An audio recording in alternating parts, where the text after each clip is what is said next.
Growing up, sports was a really big part of my life, and I always felt best when I was playing sports, whether I was competing or practicing, whatever it was. And years later, I came to realize that a lot of it had to do with just focusing on my breathing. So when I played my best basketball, it was when I was just focused on my breath.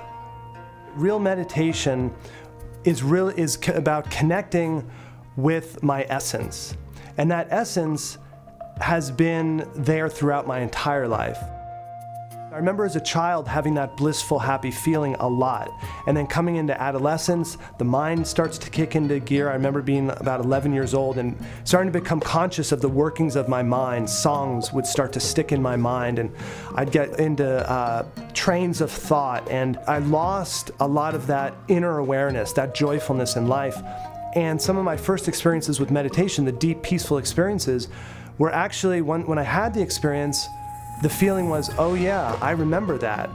It's like this experience isn't something new, but this experience has always been there, and I forgot about it. I forgot about that internal joy and happiness. And so meditation has helped me reconnect with what's always been there. So my meditation isn't building castles in the air or believing in this philosophy or that philosophy. Rather, my meditation is finding that essence and staying with it.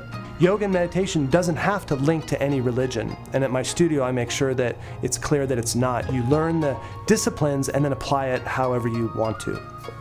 When I tell people that I've been meditating for 30 years, the energy they often come back with is, wow, how are you so disciplined?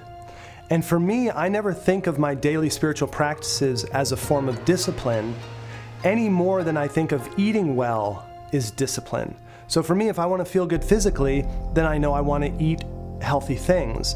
So it's the same thing for my consciousness, my awareness. There's different levels of awareness that we can have access to.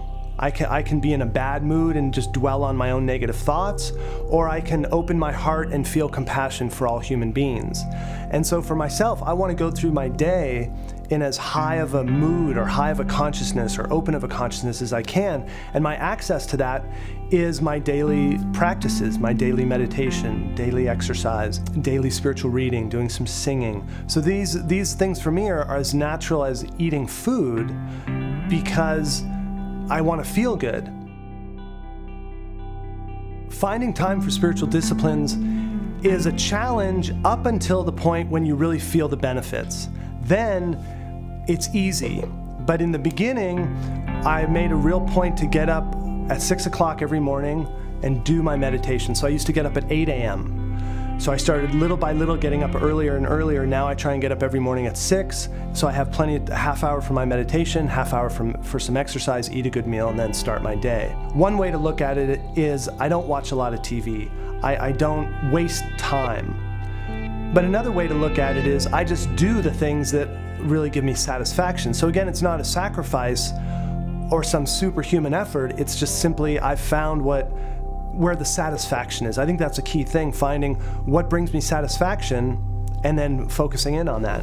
It's like a painter. One painter wants to paint one painting, the other painter paints another painting. They use the same brushes, the same artistic inspiration, but it's two different paintings. So each of us is an artist that paints our life how we choose.